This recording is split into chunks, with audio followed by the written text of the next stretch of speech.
My name's Zac Wiffen. I would probably more describe myself as I'm a modular enthusiast. I've definitely been a performing musician many times in my life. Um, it's not something that I've actually done yet, though, performance with modular. It's something I would actually really like to get into. The modular for me has sort of more been a studio tool and kind of following on from a sort of electronic sort of music production career that I had for many years. And so it kind of follows on more from that than in any kind of performance aspect, I think. So it's a studio tool for me, I think, is the best way for me to put it. Maybe enthusiast is a bit too soft a word as well. It's been a bit of an obsession, I think. But yeah, it's been fantastic. It's been a learning experience as well, the entire thing. But yeah, definitely a real synth nerd, I guess I would call myself nowadays. Yeah. Uh, Maybe we could start by if you could describe something you've been working on lately with the modular and what you're Yep. doing with it. Sure. I've been writing a lot of ambient music, to be honest. Like I sort of feel as I've gotten older, I've come from probably more aggressive styles of electronic music and sort of mellowed a little bit. So a lot of what I'm working on with the modular, it tends to be almost purely kind of modular stuff. Sometimes with very little other elements, sometimes drum machines or things like that. But generally quite generative as well, I would say. Most of the stuff that I'm doing, like I sorry, there's a fly buzzing around. Yeah, I think it's very generative, and I like improvisational as well. What I try to work with the Eurorack, I think it lends itself really well to that. And that, I mean, that's one of the reasons I'd love to get into performance with it, because I feel like largely what I do when I'm working with the Eurorack is I'm basically jamming live with it in the studio here, and yeah, and I think that would translate well and easily for me to be able to do that live. But so I guess that's the way that I sort of use it, is as this kind of improvisational tool in the studio, like jamming and then recording that as I go, and then sometimes trying to keep things as simple as possible in a sense. I used to kind of work recording and writing sort of very heavily manicured forms of dance music, and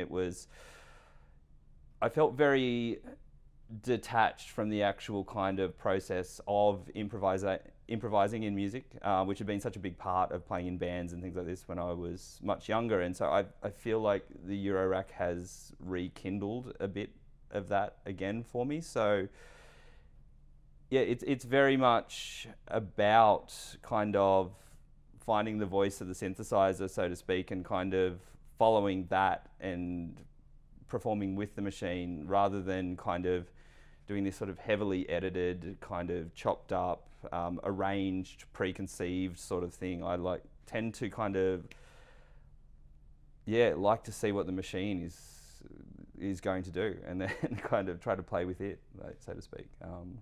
But yeah, I'd say what I've been working on mostly is generally kind of ambient, experimental kind of electronic, sometimes some sort of drone sort of stuff as well. Sometimes if I'm kind of feeling a bit more upbeat, maybe some sort of techno or something like that as well. Yeah. Awesome. And so that you kind of mentioned that there's a level of kind of indeterminism, or there's something going on that you're in less direct kind of control of when you're working with the modular. Is that? Yeah, I'm really into the kind of concepts of randomization in modular. I still don't like creating entirely like through composed music. Like I like there to be some kind of underlying structure or repetition, but I like that to be based on a lot of randomness.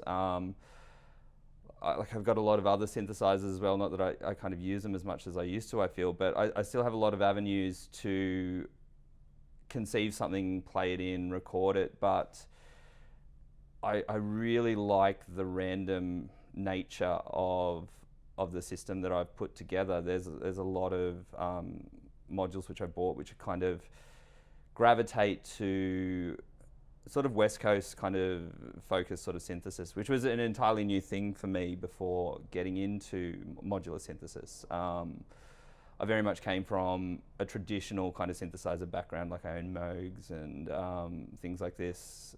So getting into a system where the uncertainty was a big part of the instrument. It was kind of really inspiring, I felt, as well, and allowed me to pursue avenues that sometimes I never would have come across myself if I was purely trying to conceive something and then create that, I think. So you kind of it's a process of discovery, I guess. Yeah, massively, I would say. Prefer to like discover something and then kind of sit there and kind of define every kind of component of it or aspect of it. Yeah, that's definitely how I interact and use the modular. Like I say, generative is the big thing for me with it. Like I do have step sequences and things like that, and I do have methods to be able to play in using a traditional or touch plate sort of keyboard controller as well.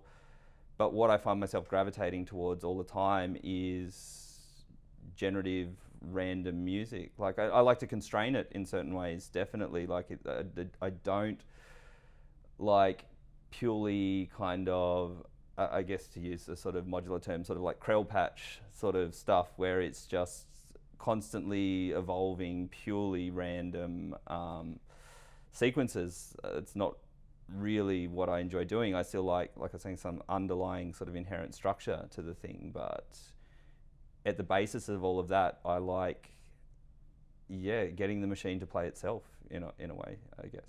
Yeah. So the machines, you're kind of designing a system, I guess. Entirely. Yeah, creating a set of rules for the system to interact with itself. So I think we've kind of covered this, but so at the moment you're kind of interested in the modular on its own, pretty much. Like you're just recording its outputs, and most of the stuff you're interacting with is a module rather than controlling it with MIDI or CV or anything like that. There's a lot of, I guess, all internal CV control. I do have. Like from a computer, I mean. Look. Like an expert sleepers or. Yeah, I do plan on buying the Expert Sleepers ES9. More so because I kind of want to use it as, like, in the end, my primary sound card, so I can record straight in the system itself. I do have a friend who has the ES8, and he's very much into using things like reactive blocks and things like that to interact between the computer. I'm quite into Max MSP, and that's something which kind of appeals to me as well, is creating sort of hybrid computer sort of Eurorack systems. But as of yet, I don't really do a lot of that, I would say. I've got the Squarp Hamod, which I can take MIDI in and out of the computer quite easily. I bought it more so that if I ever wanted to sequence software synthesizers or instruments with the Eurorack, like kind of the other way, I guess. But I don't really use it a lot. I feel it probably, for quite an expensive module, sits there. Sometimes what I will use it for is to clock basically the Eurorack against the sequencer. But that's about the extent of what I use it for most of the time. So I don't do a lot of that, no. Not at the moment anyway, no. And so in terms of your own musical journey, like how long have you been working with Modular, and you came from, what did you kind of come from before? Sure. So I've been into Eurorack, it would be now, I think about 3 years or so. I've been I would say it would have been about 2017, early, that I started getting into Eurorack. Before that, I guess I learned sort of classical piano as a child. Then became like an angsty teenager, wanted to play metal and rock and roll, and so I wanted to play bass and drums actually at that point, but my parents weren't into that. They were like, you're gonna play an instrument which you can play by yourself at or play at a party. So they bought me an acoustic guitar, and so I learned how to play guitar and was very, very into guitar for a long time. I used to take my electric guitar to school like every day with me, and I just sort of wear it around my neck in the playground and just sit there playing guitar all day. When I got to about probably about 19, 20, I started discovering electronic music. It wasn't the first time I'd ever heard electronic music, but I think coming from that time and place in Australia, like I felt that all electronic music was like hard trance, and that's what it all sounded like. And it was when I started discovering Warp Records and things like that, like Orteka and Aphex Twin and guys like that, that it kind of blew my mind. It was like I'd come from a background where I was very much into experimental music, from kind of the like a metal, funk, rock kind of background, and even sort of modern classical as well. I was very much into, and hadn't for some reason really comprehended that electronic music could be exactly the same, just as experimental. And so that was a big eye-opener for me, that sort of stuff. I spent a long time kind of producing and DJing drum and bass throughout my 20s. So that was a big influence on me, definitely. And I think it was a really good thing.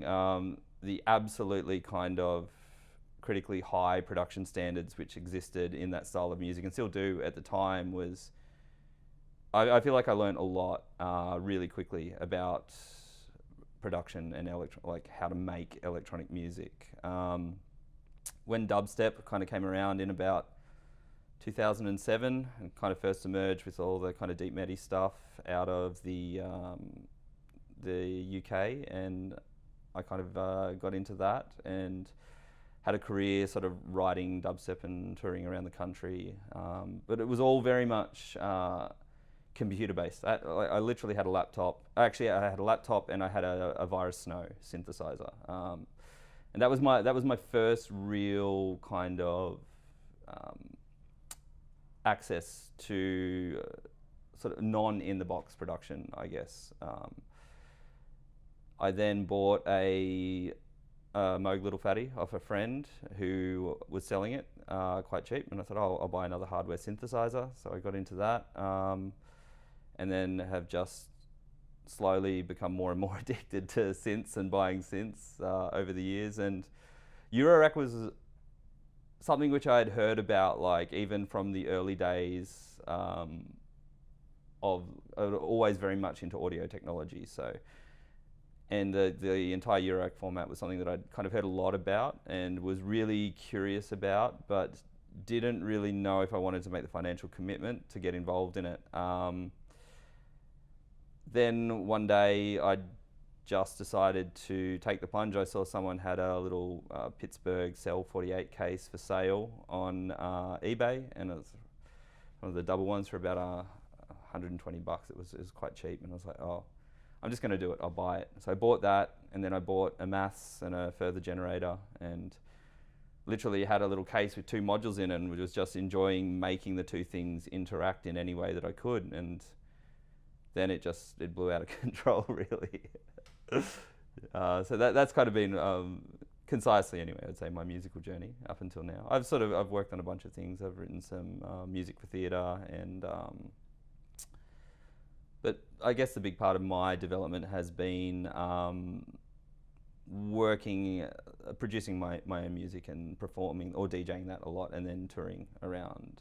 That's had a kind of profound influence on me, I would say, musically. But I would say I'm kind of getting more kind of back to the kind of electronic sort of roots of when I discovered it, and getting more into more experimental electronic music nowadays than ever again. I feel like I'm almost coming back full circle to where I started off.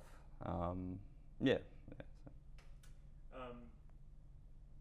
So I guess, like, thinking about since you started using a modular, do you feel like there's been any changes in how you think about music or how you approach music that have been influenced by your experiences with the modular?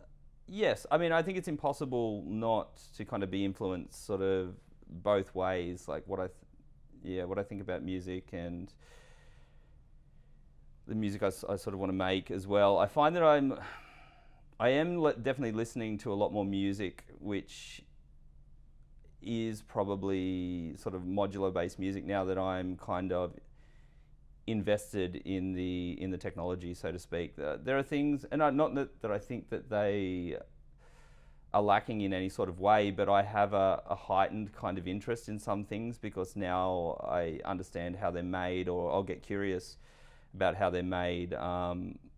Probably one of my favorite artists, I would say, is Alessandro Cortini, and he's someone who I had kind of been aware of when he first, because he started playing guitar and synths for Nine Inch Nails. But this was before I'd been into Eurorack, and I knew he was doing that sort of thing and had heard some of his music, but wasn't as invested in it. And now, since I've gotten into Eurorack, I'd say that I love finding out about like what he does and how he writes music, because it kind of relates to the way that I use my instrument as well.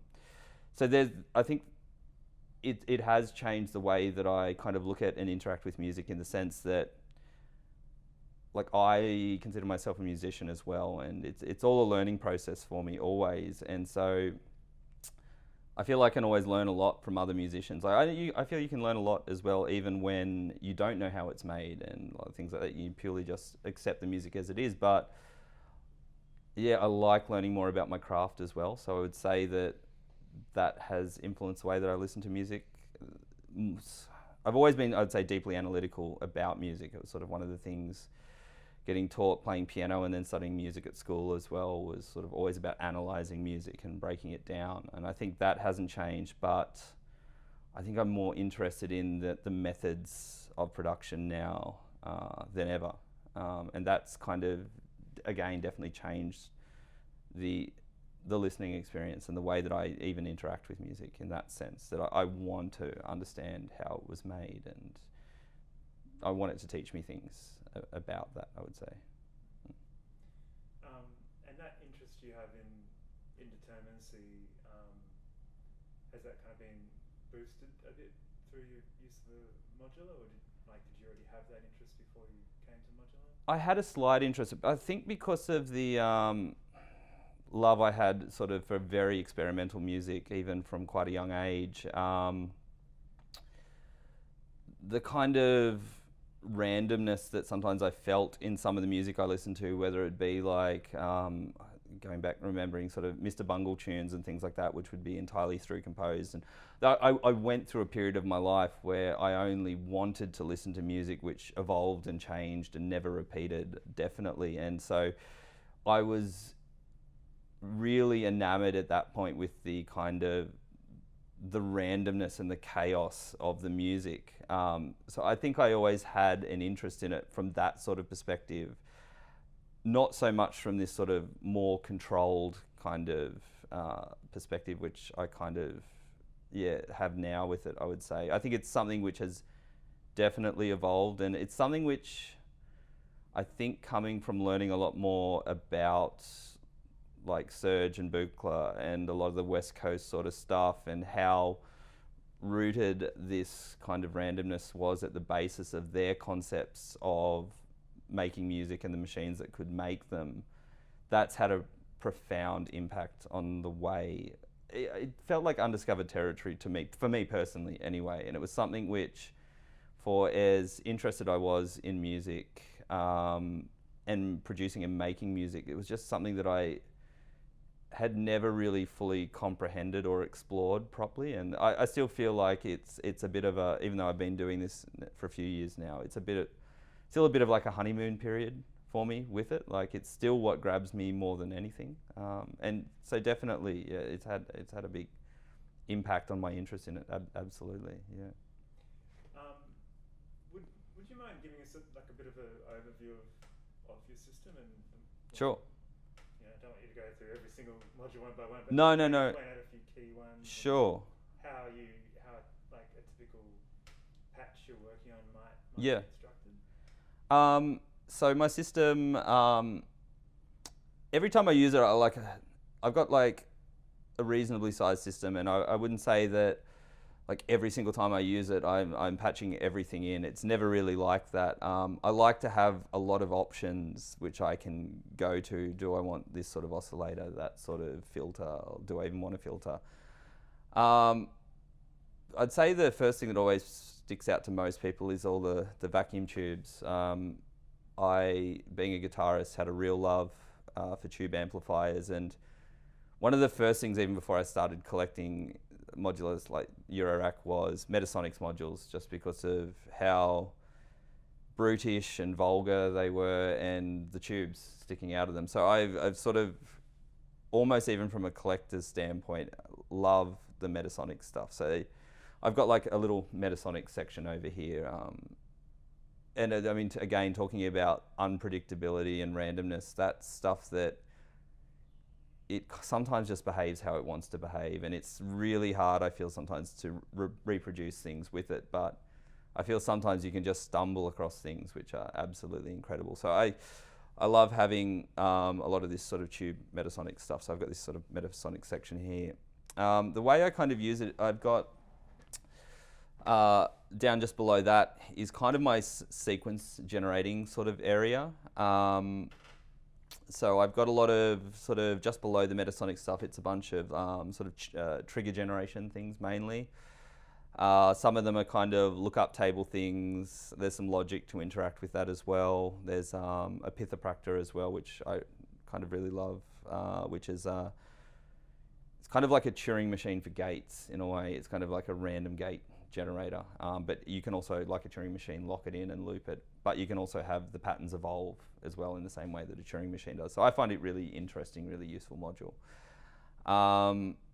I've got also the Confundo Funkaitis, which I really like, which is like a probabilistic crossfader. So it's has kind of 4 inputs left and right, and then you can, it's not just a straight linear crossfade, it's a chance that either one will play. So sometimes it can be interesting to set up rhythms or patterns on one side and then very subtly have a chance to influence them by the other side, or you could just even straight crossfade between different gate patterns in a probabilistic sort of sense. So I find it, I love that module as well. It's really cool.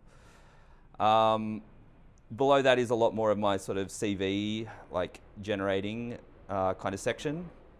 So if I'm doing things which are kind of more melodic, more ambient, I'll tend to generate and quantize CV down in this section. If I'm doing things which are more drone kind of orientated, I might not worry about sort of triggering any of the oscillators too much with any sort of quantized CV. It's more about kind of interacting with them manually, I think. At the heart of that, probably the most important things that I use generally always to generate random sequences is I've got a Frap Tools Sapel, which is kind of like a souped up Buchla source of uncertainty.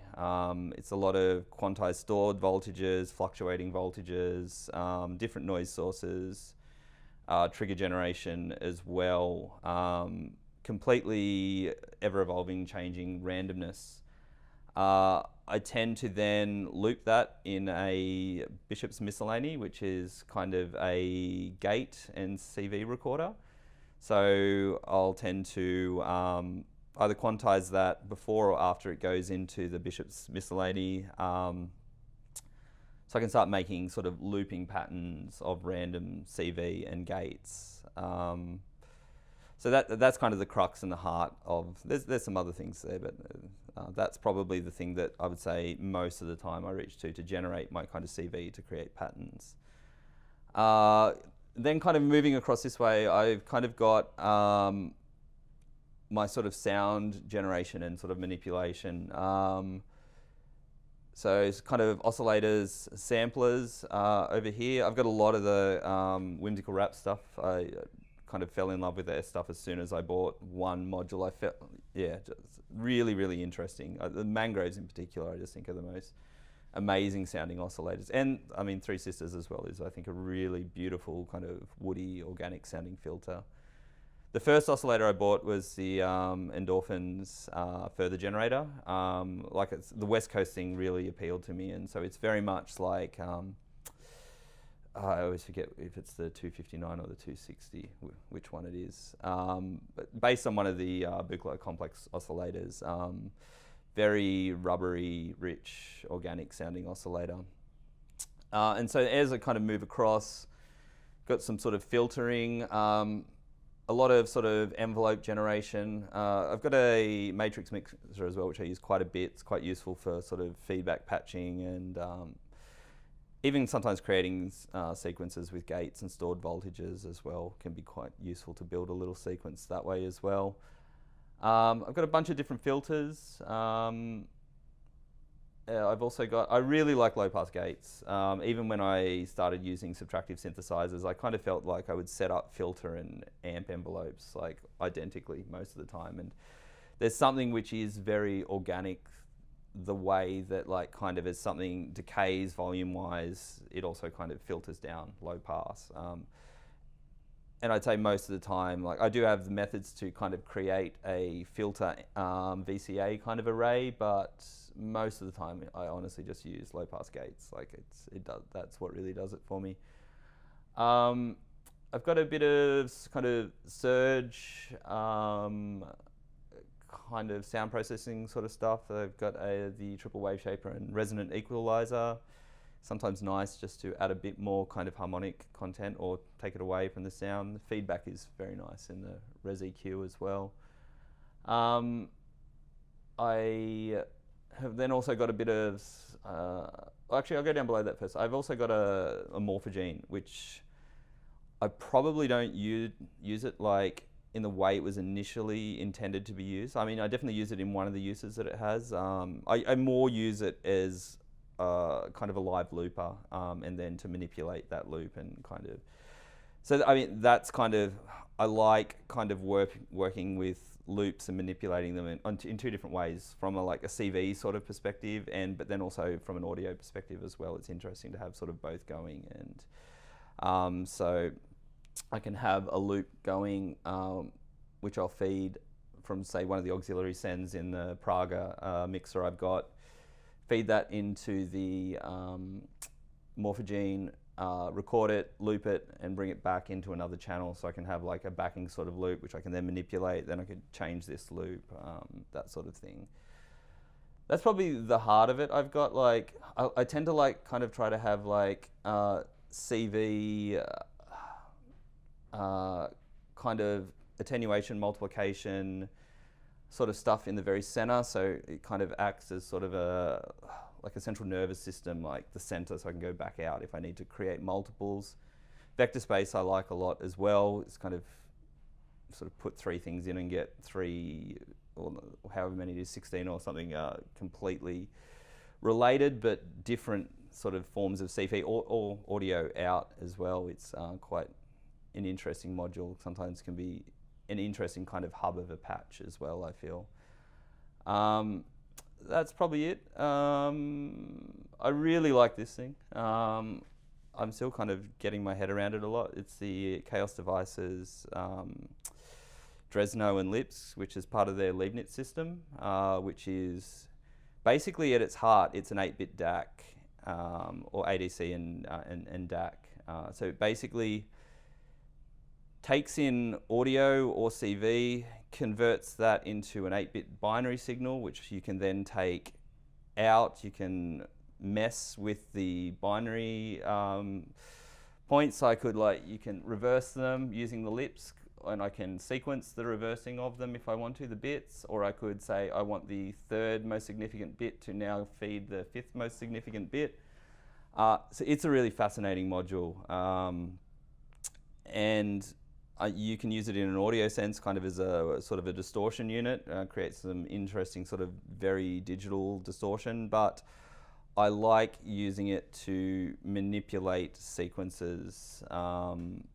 It can be quite interesting to feed it a sequence of CV or even an envelope, and then start kind of maybe using another gate sequence, I could start sequencing, reversing bits on and off, and so it'll start to manipulate or augment or change that. It's a really open-ended series of modules. It fascinates me. Like it's very, very cool, I think. So I like that a lot. That's probably the crux of it. The coherence, I think, is a really interesting module. I sort of still trying to get my head around that a bit. I don't fully understand the architecture behind the module. It's definitely a series of comparators in there, and it starts comparing these different inputs and starts feeding out information as to whether one function is above the other or below it, or what points they cross over. So you can get gates at points when they cross over, or you can get a gate held out while one's higher than the other, all this sort of thing. So it's interesting kind of interaction between functions. So that's why I've got the quad LFO there, because sometimes it's interesting. I can feed it with sort of 3 LFOs and start creating sequences based on the interaction between these LFOs, which I can either do in a completely sort of free-form timing way, which can be interesting sometimes, but I kind of, again, preferring things which with a bit of underlying structure, might just use a series of clock-divided LFOs and start looking at how they interact. And it actually also pumps out CV, so it can be interesting to generate sequences and then have gates which are related to those sequences as well. One of those modules, I think that it's sort of, it's about 10 different modules, half normal, all patched together in one much smaller space. I would actually like to understand the complete architecture of that module at some point, particularly how they generate the CV from it. I'm sort of curious about that. I'm not entirely sure. But it's a lot of fun, I find, to generate sequences. That's probably most of the important stuff, I think. You mainly just use maths and peg for function generation. I would like to have another function generator, I think. I was thinking about buying the Frap Tools for Leastry, which is again similar to a sort of maths. It's a little bit more souped up in a way. It seems like a very interesting module. Do you use Just Friends much for that kind of stuff? I use Just Friends like audio rate most of the time. My favorite way to use that module, it is such a deep module, and it covers so much territory, depending on how you use it. I would say most of the time I'm running it at audio rate, and I'm taking out harmonically related audio to use for modulation. I think that the mangroves in particular, they just eat up audio rate modulation. They just sound incredible, and it's nice to kind of start feeding them all this different audio rate modulation, which is all kind of related by some kind of value of n, which is based on the you can kind of set that. So you've got 1 through to 6 times n, where you're setting what sort of n is. It can make for some quite interesting sort of stuff. I guess that's sort of the other big thing with the Eurorack that I sort of haven't touched on. I find that I think a lot of people get sort of stuck a lot of the time in these concepts of musicology purely being about rhythm and pitch, but timbre is such a big part of why I like Eurorack so much. And for me, compositionally, timbre, tone color, texture is just as important as rhythms and pitches which occur. And I make sort of some drone sort of stuff and things like that sometimes. And for me, sometimes it's just as interesting for something to be, it's kind of the way it sounds, changing, evolving, or even looping sometimes can be just as interesting as a pitch sequence. I think they're all equally valid.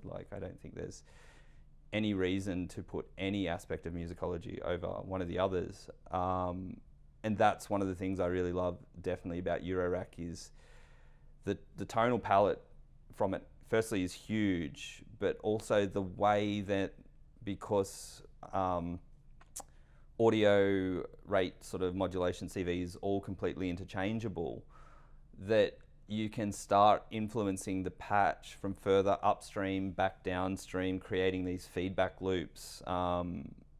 Yeah, that sort of stuff absolutely fascinates me as well, definitely. And I think that's a big part of composition in the Eurorack for me as well, is, yeah, timbre, tone, colour, definitely. And that it's kind of like a continuous spectrum between what Mm. you hear and control kind of information, I guess. Yeah, Whereas usually there's like a distinct separation. yeah, yeah. In music, at least. Absolutely. The sound itself becomes part of the mechanism of composition in that sense. Like it's all so interrelated, like within the system. And once you start developing like a more complicated patch, then that sort of stuff is just fascinating. I tend to always start very simply with a patch. I try and create like a simple kind of single voice with some modulation options, but then it's like looking to expand that patch and start creating points of feedback and sort of things like this.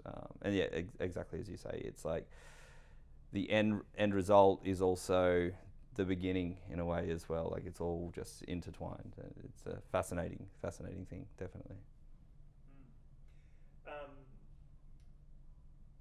Would you be up for like showing us something? Sure. And as you do it, maybe talk through what you're doing. Sure. Just because otherwise, Yeah. you probably won't have any idea. Like, No, entirely. Yeah, yeah. array of modules gets plugged into each other. Yeah, no, definitely. I'm just going to turn on the 360 cam. Yep. As well.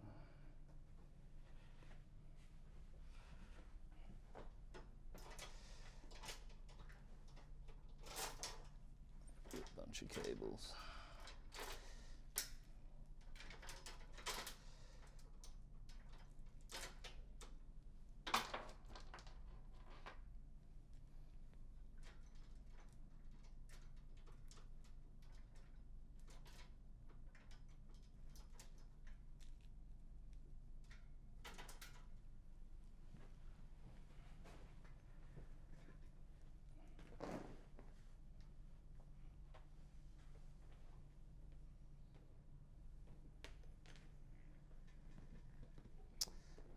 So I guess the first thing, I'll go through how I use the Sapel and sort of create sequences from that. I think that's probably, because generally, like 9 times out of 10 or so, if I'm creating something melodic, that's how I'm going to do it.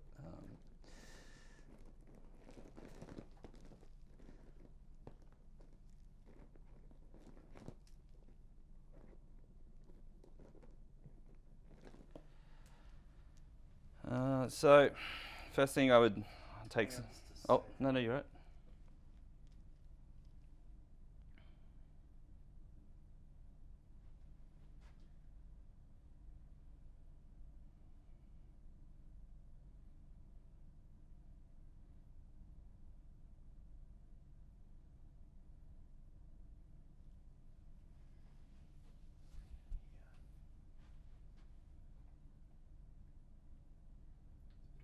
Experiment with the 360. Yeah, no, you're good.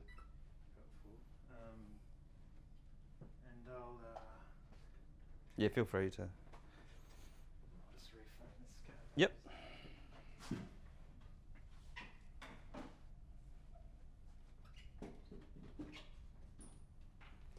I'll chuck these down here.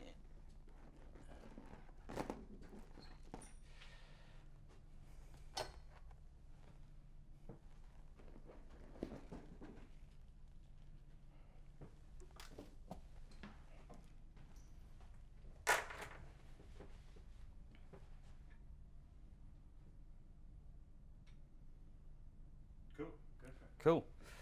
I feel like my Eurorack system is sort of like my studio in that it's constantly a work in process. I'm constantly rearranging everything, trying to. That's one of the big things. I always feel like it's the way the system is actually set up as well. Just hugely influences what you do. So first thing I'd always start with a patch is generally clock. If I'm going to make anything that is kind of sequenced in any way, having a clock source. So Tempe. I'm splitting a bunch of clocks from Tempe there. So I'll take one of those out and I'll clock Sepel. So now it's being clocked from Tempe. Then what I would generally do is take one of the quantized voltages, and I'll take that into Ornament and Crime, which is just like a quantizer. Well, it's many things, but quantizing is definitely one of them. So I'll just pick a scale. Metal roots, Phrygian will do. So we've got that coming in there. And what I might do is take one of the random gates from Sepel. I'm going to molt that so that I can trigger the quantization there. So that's sort of like effectively a sample on hold? Yeah, it is. I mean, you can run it sort of continuous as well, so it'll just lock it to the nearest voltage, but this way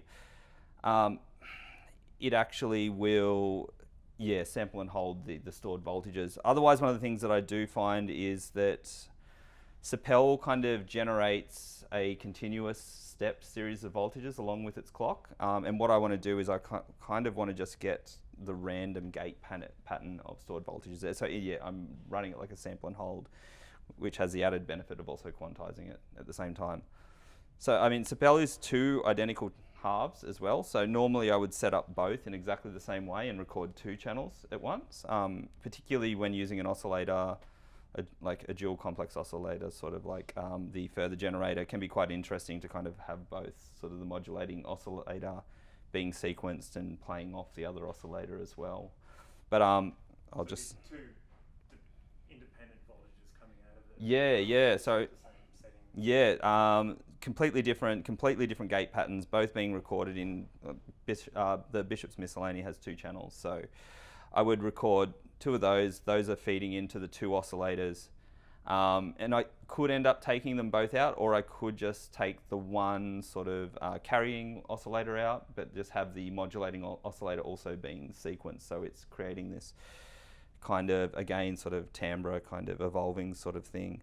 So I've got now there's a sequence of voltages coming out. So I'm going to send that into the CV in of the Bishop's Miscellany. I will also need to clock the Bishop's Miscellany. There is actually a clock out there, so I'll just grab that out of Sepel. So it's now being clocked just in time with Sepel. I'm going to take one of my copies of my trigger, which I was using for my sample and hold, to record that gate.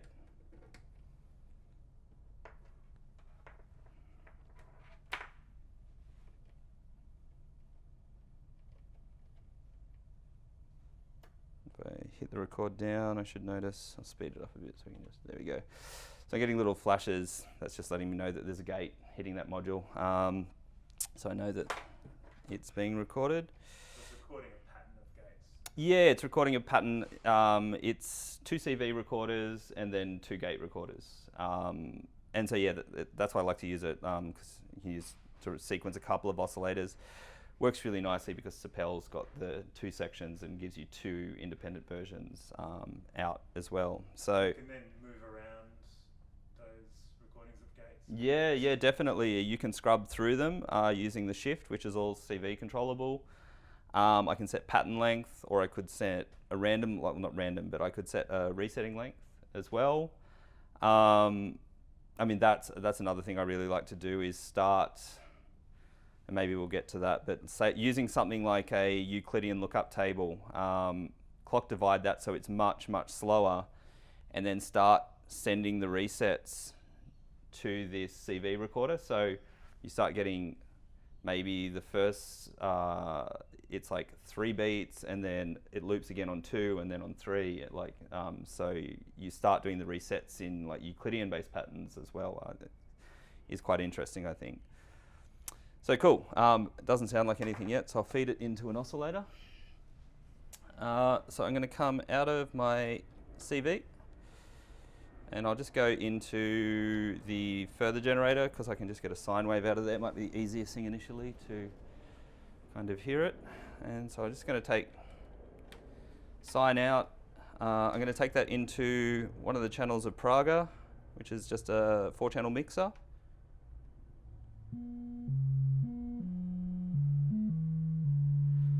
And so it's constantly changing at the moment because it's still recording, so it's just taking the input. So if I actually...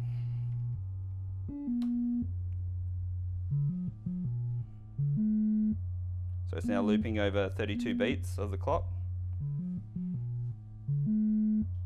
And if I want to re-record, I can always just... Every time I hit the record button down, it'll just write over that section of the memory. So it can actually be interesting to create evolving patterns that way sometimes as well. I will kind of keep the same pattern I'm using, but maybe I'll shorten it so it becomes a bit more apparent.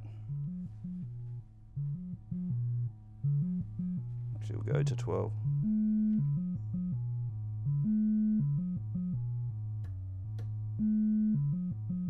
So I could like start writing over different parts of the memory. Just Can you use a gate to trigger that? yeah, I can, absolutely. And that's what I'll sometimes do as well is set up maybe, and if I want to do it randomly, set up a comparator so that when it reaches a certain voltage, it'll just write over that section on a beat maybe. So maybe say use the NCOM comparator so that, and use something like Wogglebug, which I can set a stepped voltage out. And so each clock pulse, I'm getting a new voltage, but anytime that voltage passes a certain threshold, it will write a new note.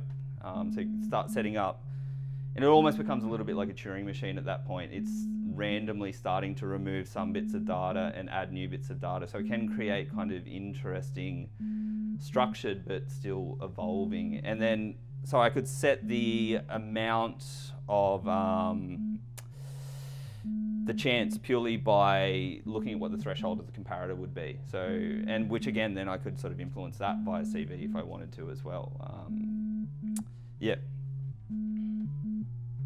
But definitely can be controlled via clock. I mean, that's a great thing about the Bishop's Miscellany is like everything on it can kind of be CV manipulated. It's got like a scrub where I can scrub through, could CV that. It's got pattern length, which I could CV control as well if I want to.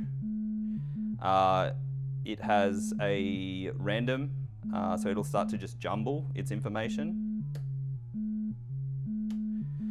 Which I could also control with a gate.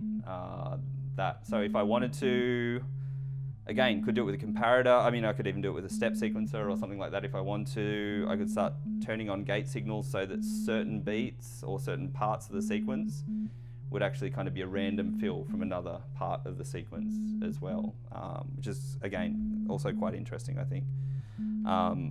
Definitely really like that module a lot. It was kind of one of the first modules that I bought when actually I had a brain seed, an antimatter brain seed for a while, which I think is really good.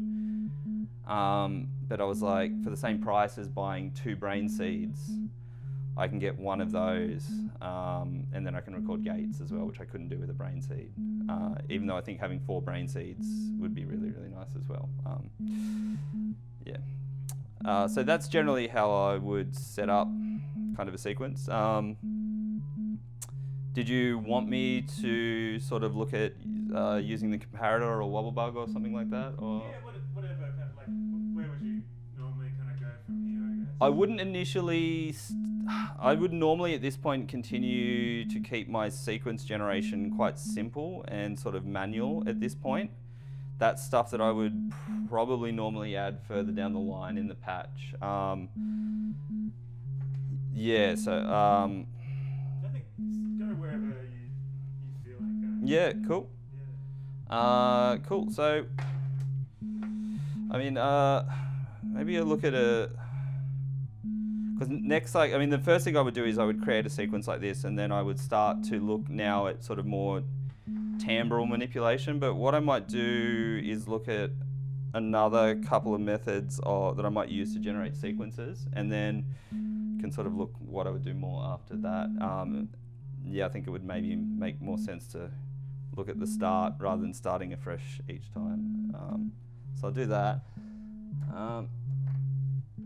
Oh, I guess the only other thing I do now as well definitely is take my gate out. Say, trigger a channel of maths. Get a function into, say, like a low pass gate like Optimix. And then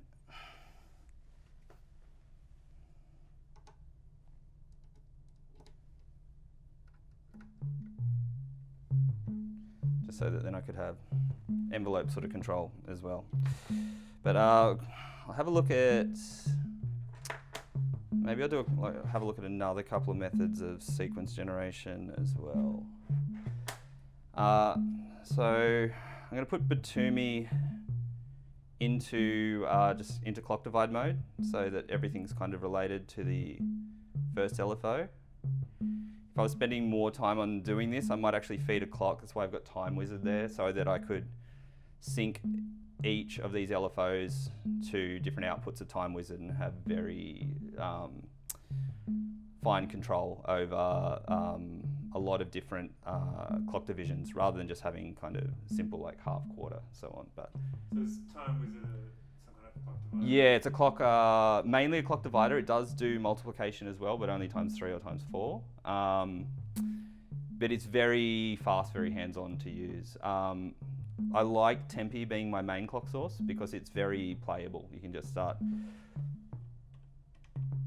punching in clock speeds very quickly and doing, say, multiplications or divisions. It's very interactive.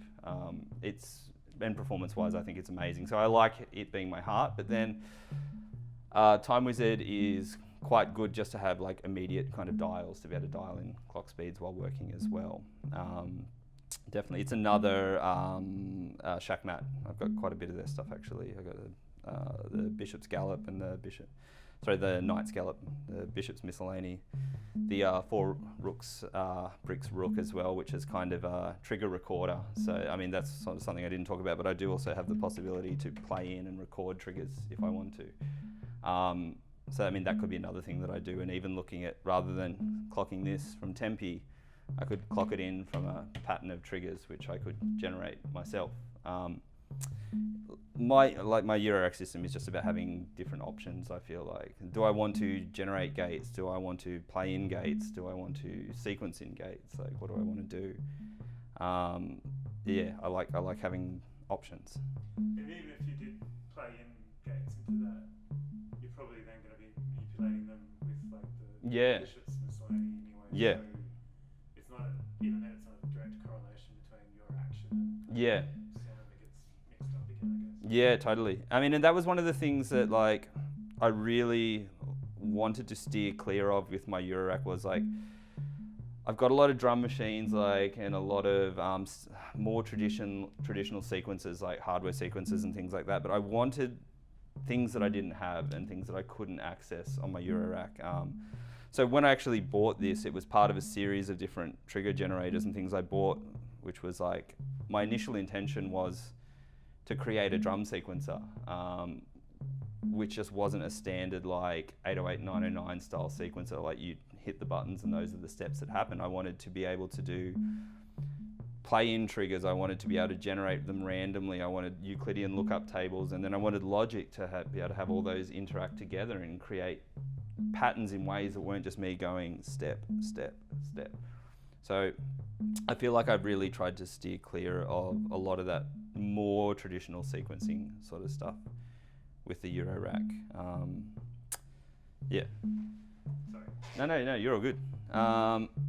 So what I'll do is I'm going to take a bunch of LFOs out of Batumi and feed them into coherence.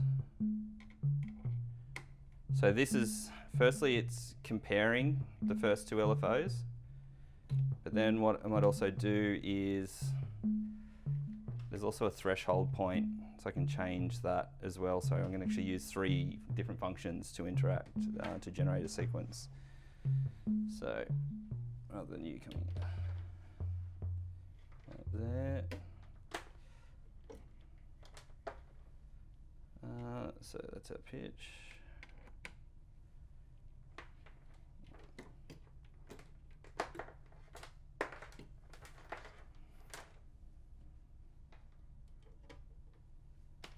Just start with the sine wave.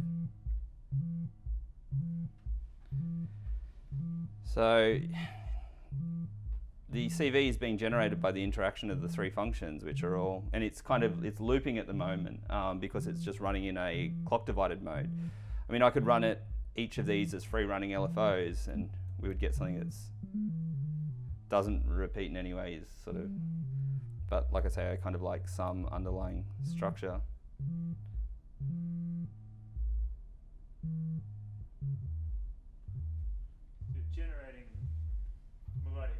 Sequences there in some ways in a really deliberate, controlled way, like they're repeating, they're Yep. stable. Yeah. But the way you're kind of inputting into that process is totally different than if you were. Yeah, absolutely. Because there's no direct relationship for me in my head between me wanting to. I want it to go do, so I'm going to speed up this LFO.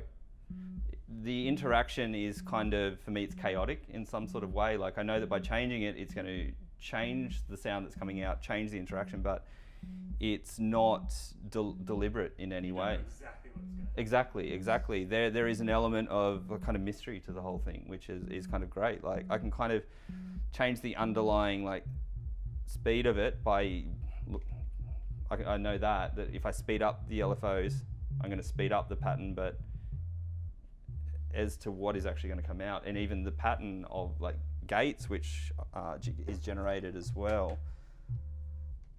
which I'll take the gate out as well. So we'll go into maths, go back into our low pass gate.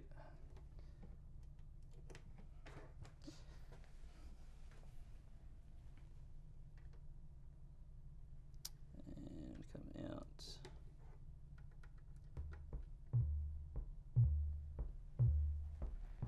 What's quite interesting about this is it starts to move a little bit away from conventional kind of heavily quantized timings. Like there can be a very swung sort of feel to the gate patterns which come out of this module, which is sometimes one of the things I find a little bit frustrating about having such rigid kind of defined clock coming from the Eurorack sometimes. Sometimes I can feel that some of the music that I'll hear it feels very rigid, like it's always just on the beat, whereas even with like LFOs which are being triggered on a steady clock pulse,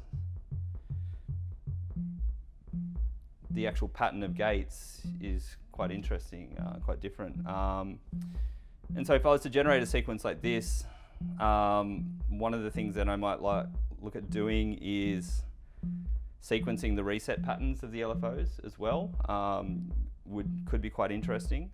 That way I could even then have free running LFOs which, as long as they're resetting at certain points, are interacting in a certain way, and so creating an interesting sequence which again continues to repeat because they're resetting from the same point over and over again. At the moment, just using clock divided versions to kind of achieve the same thing, but I could definitely generate a more complex pattern. I think with rather than synced LFOs, using just reset free running LFOs it was another quite interesting way to use this module as well. But yeah.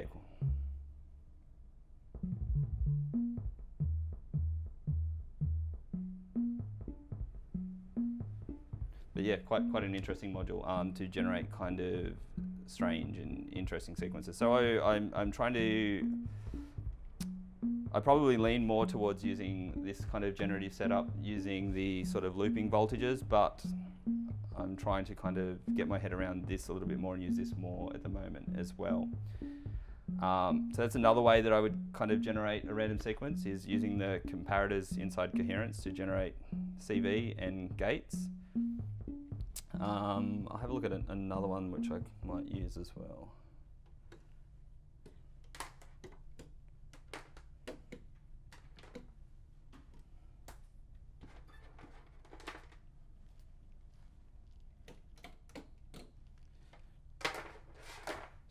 clear out the chaff each time so it doesn't become convoluted.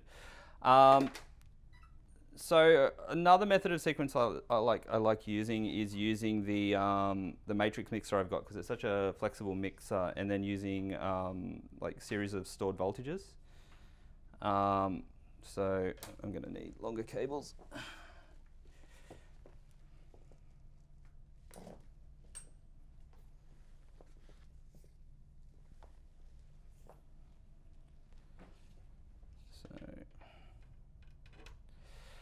This is a module which my friends in Melbourne built, ARA, which is a sort of sequential switch, clock divider, sequencer, weird little thing that they built. So it does actually output a series of voltages the same way that so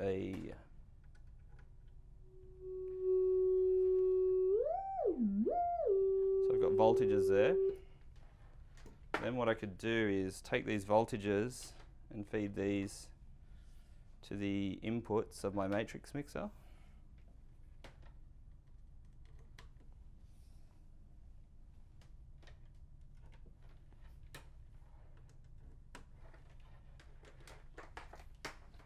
So I'll take 4 different voltages. Start them all a bit lower, just make sure that they're, so yeah, make sure they're all 0 to 5.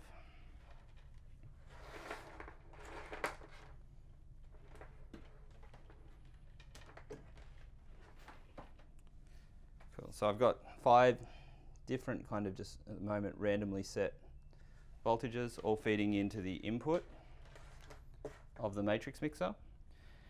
And so each of these outputs is also controllable via VCA. So what I could start doing is, say, using a random gate sequence from something like Pithapractor, because it has 8 random gate outs in varying degrees of probability. So if I feed that into the clock to start it going, making sure it's in gate mode. So there's random patterns of gates kind of coming out now, which I can go back to purely random and then loop anytime if I want to as well. So I can start recording in. The way that it works is you set the probability of gate 1 to trigger, 0 to 100%, and then the probability of the 4th gate along here to trigger as well. And then it blends the probability between the two. It's not a straight sort of linear thing that goes on. It still has a chance whether or not it's going to appear. And then the same for the bottom row as well. So you can kind of create this sort of spread of probability. And so then what I would do is let's take 4 of these out. And let's start going into, switch all these on, make sure they're not muted.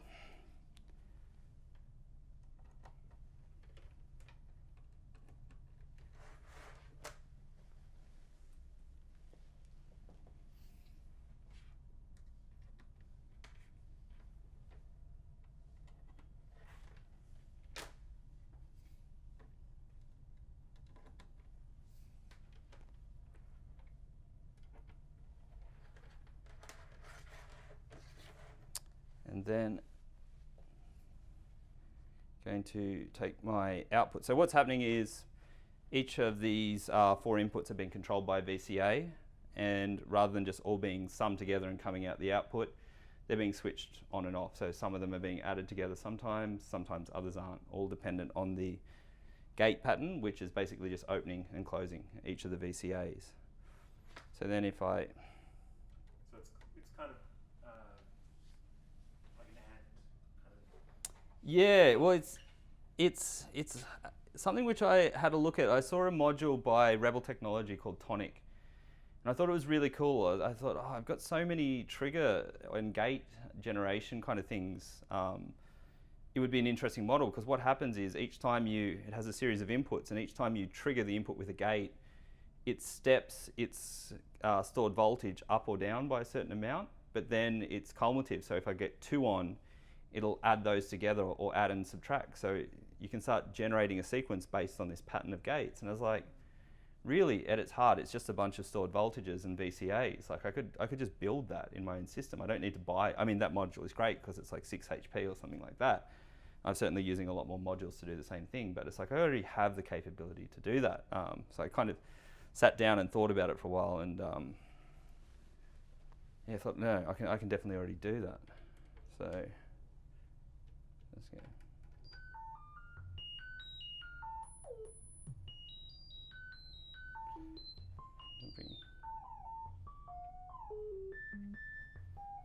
So it's adding them in a pattern. If I wanted to, I could.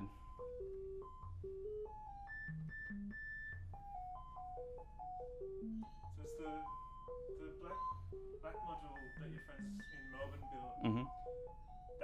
Is that just putting out like DC out of those outputs, or is that fluctuating as well? No, these are set voltages by the sliders. Yep. The way that this module works though is it's also a switch, so I could also use these as a sequence if I wanted to, and it'll step through them. At the moment I'm just using the stored voltage outputs. It kind of works in both ways. It is just a step sequencer they built, but then because at its heart, like a step sequencer has a sequential switch in it, and each time it's getting a clock pulse, it's moving to the next voltage. And all they did was they opened that up so you can have access to the voltages as well. So I could use it as a voltage source in the same way. So yeah, it's kind of like just a quite simple 5-step sequencer with the lid taken off and a couple of extra points added on, which is kind of nice and handy to have. Like sometimes it is nice just to have a whole bunch of voltages that I can just set with a slider. But then the kind of interesting thing about, I find, sequencing like this is, I mean, I could quantize this, but it's atonal, but it's all the voltages that come out are kind of related to each other in some way by the addition of subtract, because it's kind of the culmination of like just 4 different parts being added or subtracted sort of from each other. So everything is sort of related in some kind of way. So it makes a reasonably kind of melodic sequence in something which can be purely sort of like atonal, microtonal as well, but because everything's kind of a little bit related. So it's very mathematical. Yeah. Yeah. It's not necessarily kind of pushed into a specific tonal structure. Yeah. I mean, it sort of probably becomes more apparent if I lower the loop length as well.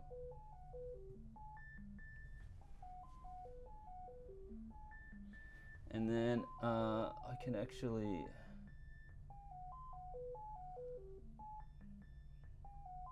there is a way that I can get it to overwrite the probability. I have to get the manual out. I can't remember off the top of my head. I only ever normally loop things in it. I can actually set it to, there's a certain way setting it with the dials that it will evolve as well. I think you have to turn the dial back down to 0 and then back up again, and it'll reset it to that point. But yeah, I do like sequencing things like that sometimes as well, because it's like an interesting little way to generate sequences too. Like, and that's what one of the things I love about like Eurorack and modular synthesis is like sequencing like that's kind of sparked from an idea that I saw another module and I thought that module's really cool, and it's like, well, how does that module do that? And it's like, well, that's how it does that. And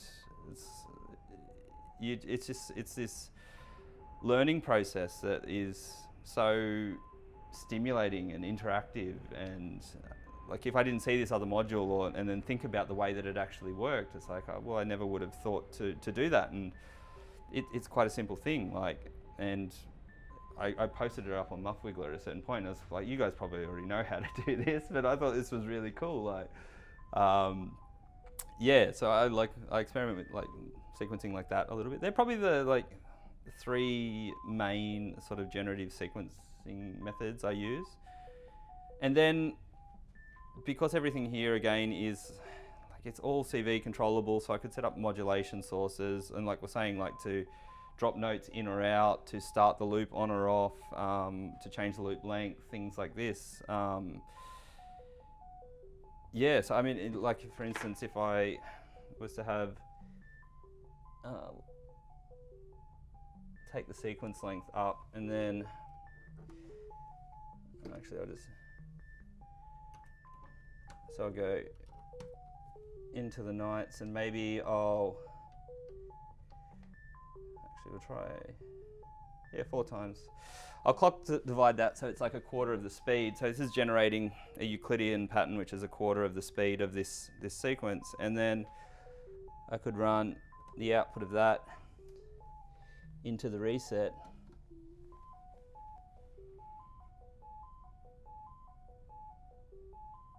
So it's now resetting in a Euclidean pattern, which I could change, having less.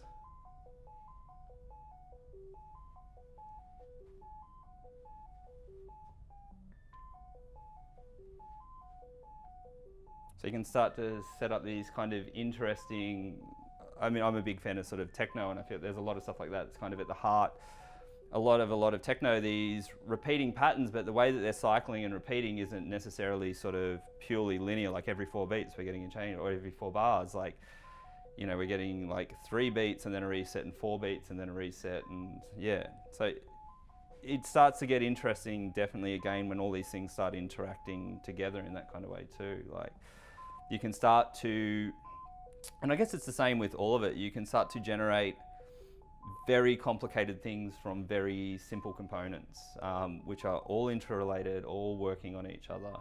And so the complexity just starts to build kind of exponentially. So that's what I would normally do for sequencing. I guess kind of, if you want to look at sort of further downstream as well. Yeah, do you want to like do something with timbre as well? Yeah. What I might do is probably one of my favorite. I'll do something kind of more timbral, but still with a sequence. So I'll set up a second channel of the Sapel. So there's 2 recording.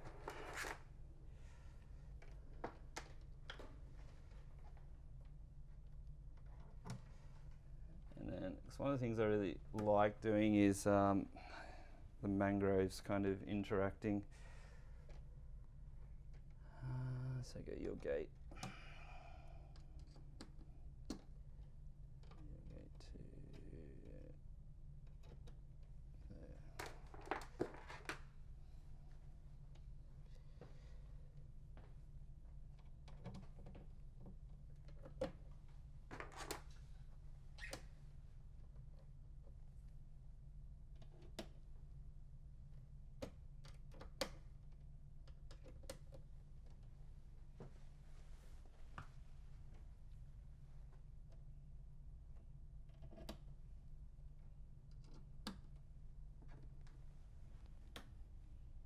Yeah, it's recording, good. So just set up an identical, so there's 2 channels. I'll make sure that's also being quantized the same.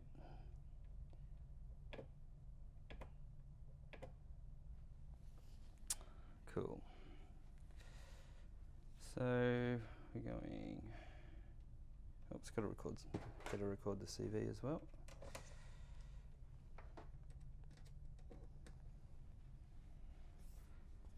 So first I just make sure these mangroves are in tune.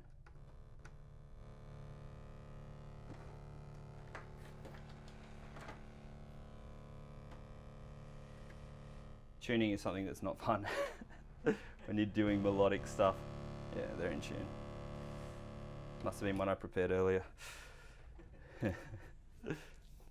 Which is sometimes why I like doing the droning sort of stuff, because you just forget all about it and it becomes about the interaction of the oscillators, and it doesn't really matter to tune things anymore. But if you want to do more melodic stuff, it kind of becomes important. Okay. So let's take,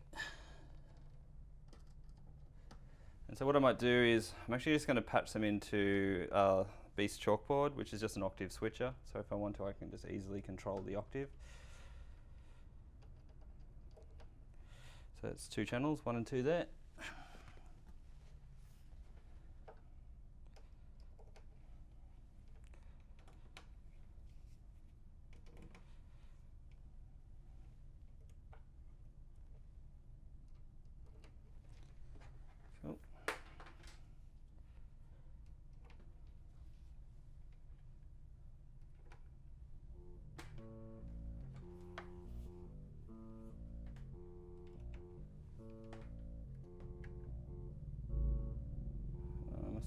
out of the wrong.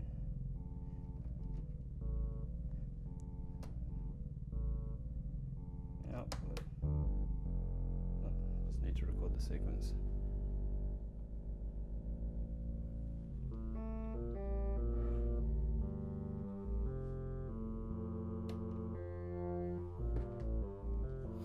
So each oscillator kind of just playing some sort of harmonically related sequence. I love the amplitude modulation. It's got built-in VCAs on the mangroves. So start.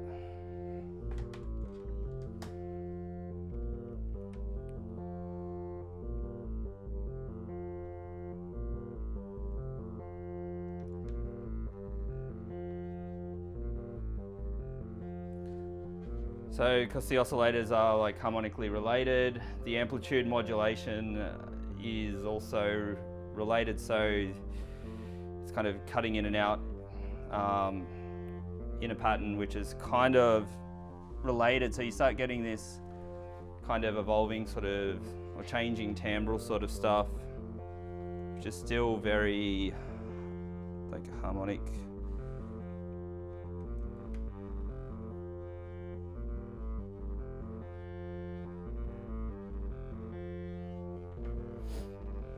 So they're just AM modulating each other now, both of these.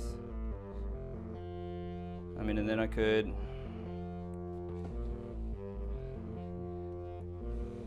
go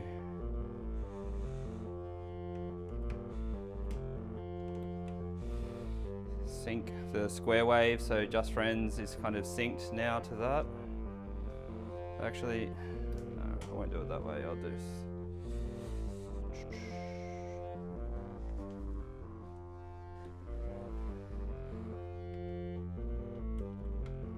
get it so it's tracking pitch kind of the same. The pitch of Just Friends isn't related in any way, but then what I would do is once I start using it as a mod source, I'll just kind of tune it in by ear. It's probably better that way. So next thing is I probably want to utilize the gates a little bit.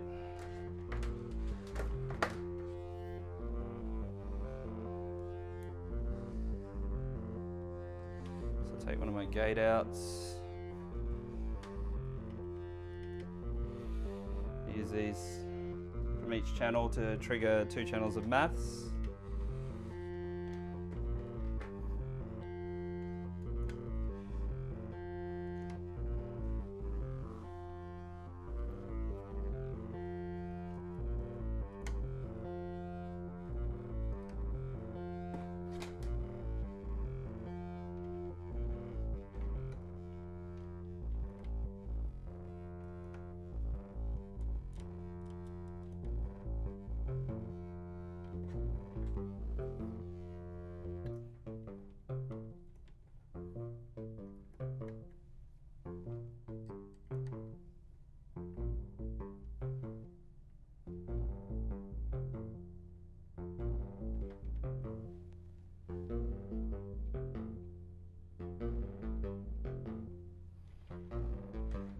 So now there's a pattern going with this sort of, we've got the random gates, got the random sequence, which I can constantly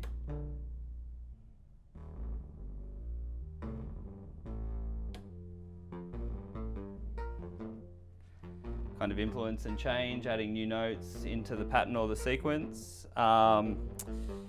Starting to get some sort of timbral stuff going on, but then I would sort of continue to add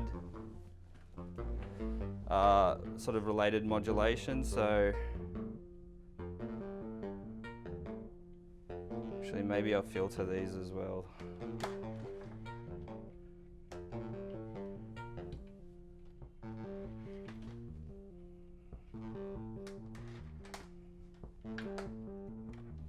So I'll just use Three Sisters, come out of the low pass input.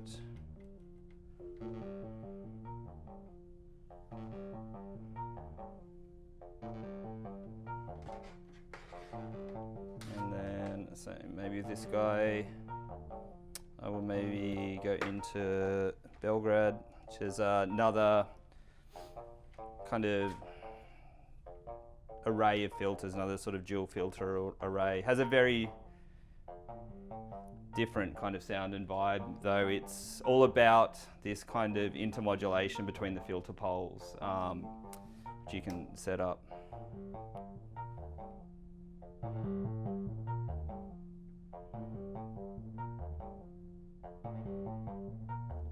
Has a very fuzzy, kind of rich sort of sound, which is sort of quite different too.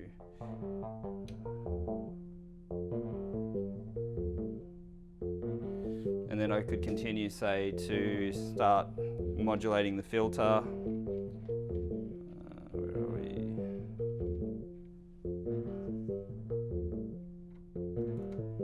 Some sort of filter FM.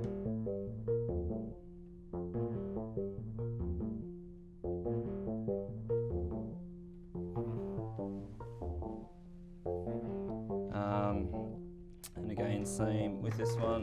There's a little bit of FM from the oscillators.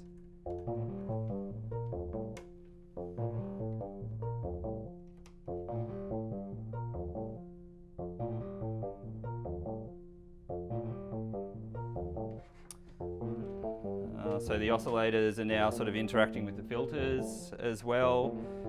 And so maybe get some Just Friends in there as well.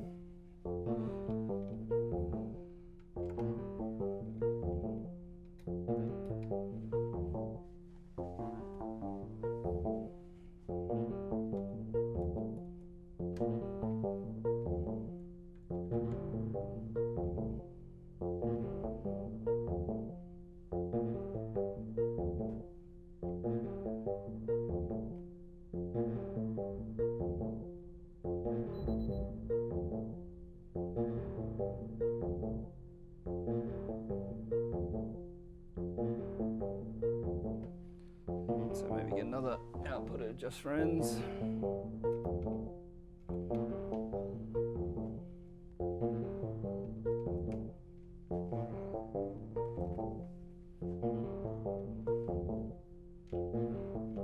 Need something a bit longer.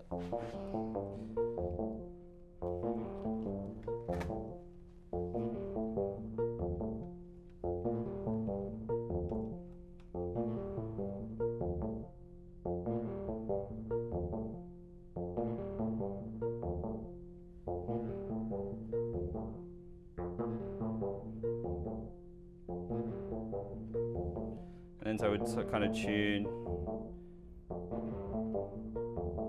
Just Friends a bit.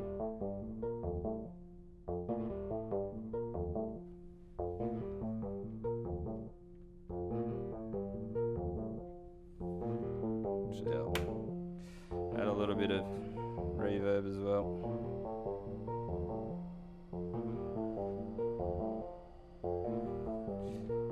I like that the Space Echo fits exactly underneath the case. Yeah.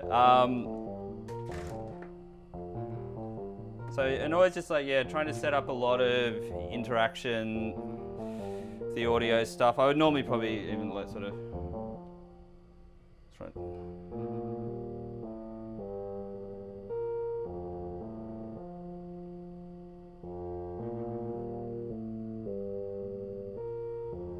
So maybe I would even start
So starting to add some sort of like envelopes to the filters as well, which is kind of related to the gates, just so there's a little bit more movement in the filters. And then it would kind of be, I would get to a sort of point like this in a patch where I would start to kind of like the sound of the patch, and then it's about adding more control to the patch at that point. So starting to do it, look at things like saying maybe automating a way that the sequence could start to slightly change, starting to introduce like some VCA, maybe control over some of the modulation sources as well, so that rather than just so where's my AM there, that if I was to go, get that out, so with my AM, maybe I'd want to go in there and out of a VCA.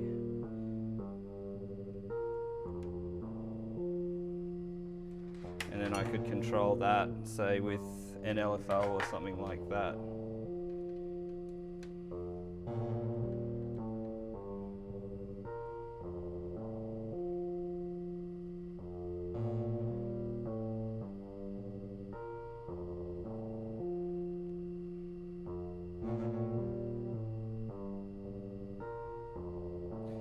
Start introducing like more points of control, more modulation and things like that as well.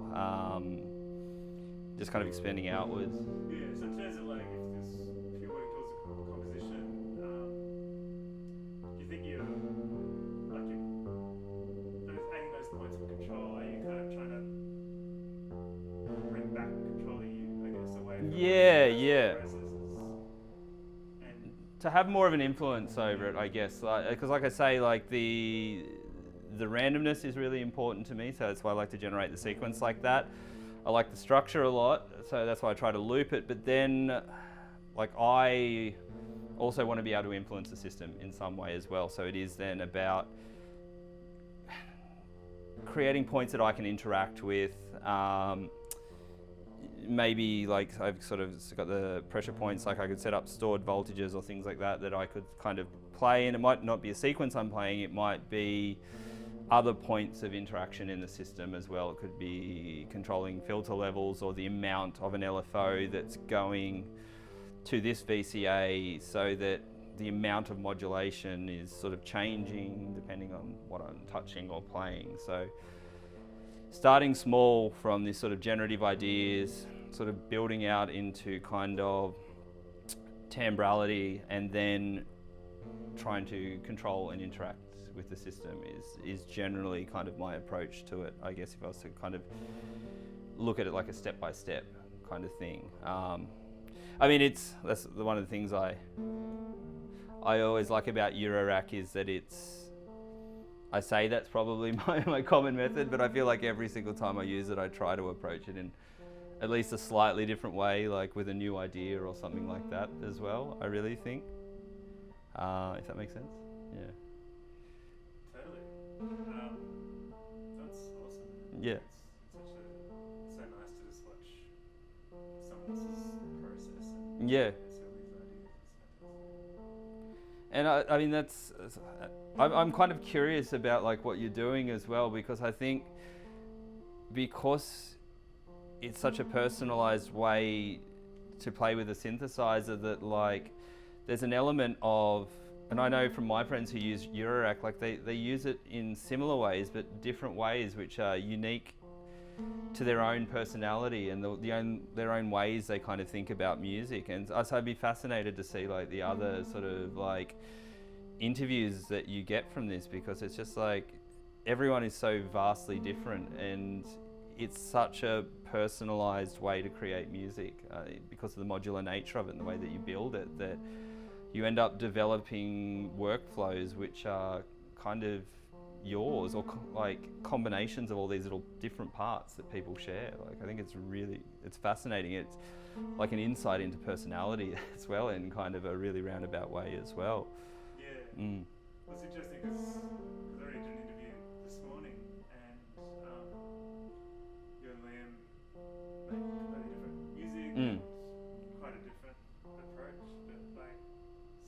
commonalities you might Mm. be looking for around finding a balance between things being indeterministic and deterministic, and Yep. wanting to kind of be surprised by the system, but then kind Mm. of find points that you can then start to control that again. And Yep. yeah, so it's definitely like themes emerging from talking to people, Yeah. even though what they're doing is Yeah. Yeah. different. Yeah. Yeah. I love it. I really do.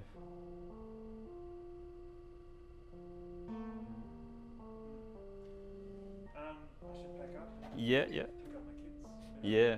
thank you so much. No, it's a pleasure, man. Fantastic. Really, really, absolutely. Nice to be able to help, and nice to be a fellow synth nerd. And Cool. Well, thanks, Ace, for pleasure, man. Pleasure.